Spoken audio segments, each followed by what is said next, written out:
স্বপ্ন কারোর সাথে শেয়ার করতে নেই, যেটা মানুষ ঘুমিয়ে ঘুমিয়ে দেখে, এটাও স্বপ্ন। আবার আরেকটা আছে যেটা মানুষকে ঘুমাতে দেয় না, ওইটাও স্বপ্ন, ওটার ভিশন বলে। এই দুইটার একটাও কারোর সাথে শেয়ার করতে নেই। এর কারণটা কি? কারণটা হচ্ছে স্বপ্নের ব্যাখ্যা যেমনটা করা হয় তেমনটাই হয়।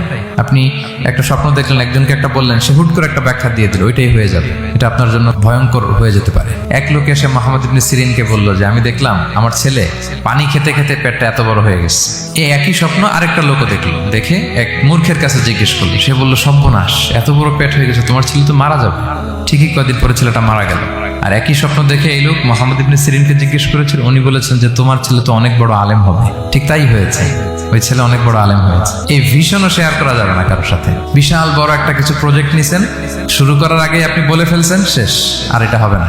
দেখবেন যে এখান থেকে কনস্পিরেসি, ওইখান থেকে শত্রুতা, ওইদিকে এটা করছে ওইটা করছে, আপনি আর আগাতেই পারবেন না। সো স্পেশালি যদি কোনো ভালো স্বপ্ন দেখেন, এট দ্য সেম টাইম খারাপ স্বপ্ন যদি দেখেন, এটা আপনি শেয়ার করবেন না কারোর সাথে। কারণ স্বপ্ন এটা কেবলমাত্র মন মস্তিষ্ক প্রসূত কোনো বিষয় না। মুমিন জীবনে এটা অনেক অর্থবহ। মাঝে মাঝে স্বপ্নের মাধ্যমে আল্লাহ মানুষকে বার্তা দেয়, ইলহাম পাঠায় স্বপ্নের মধ্য দিয়ে। যার জ্ঞান নেই বা ব্যক্তিগত জীবনে পাপী, ভালো মানুষ নয় বা হিংসুক টাইপের, এদের কাউকে আপনার কখনো স্বপ্ন শেয়ার করবেন না। ভালো স্বপ্ন দেখলে শুকরিয়া করবেন আল্লাহর, আলহামদুলিল্লাহ, আল্লাহ কবুল করো। খারাপ স্বপ্ন দেখলে পানাহা চাবেন আল্লাহর কাছে।